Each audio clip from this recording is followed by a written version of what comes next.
બૌદ્ધ ધર્મની દીક્ષા આપી.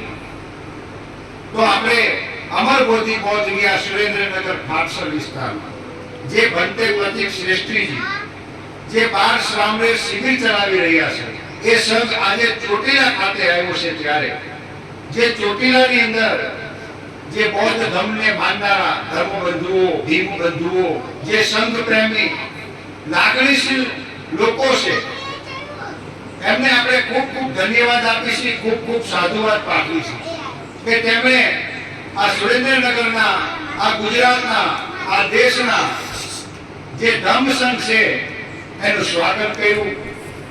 જે બૌદ્ધ પરંપરાઓ આપણી હતી, એ બૌદ્ધ પરંપરાઓ, બૌદ્ધ સંસ્કારોને જાગૃત કરવાનું કામ આ સુરેન્દ્રનગરના ચોટીલા તાલુકામાં જે ધર્મબંધુઓ છે તેમણે આ કાર્ય કર્યું છે.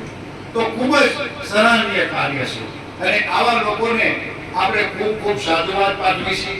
અને આવનારા દિવસોમાં આપણે એવું ઈચ્છીએ કે સુરેન્દ્રનગરમાં જે અમરબોધિ બૌદ્ધ વિહાર છે, જે ગુજરાત ખાતે મહામોનેસ્ટ્રી ગુજરાત બનવાની છે, તો આપણે તાલુકા કક્ષાએ તથા જિલ્લા કક્ષાએ તો આપણે ગુજરાતમાં ભંતેજીની એવી ઈચ્છા છે કે 600 એકરમાં પોતાની જમીન લીધી છે, જે એમને દાનમાં મળી છે. તો આવનારા દિવસોમાં અહીં મોટી મોનેસ્ટ્રી બને, જ્યાં 12 શ્રામણેર શિબિરો થતી હોય, અનાગરિક શિબિરો થતી હોય અને મોટા લોકો પણ શ્રામણેર બની શકે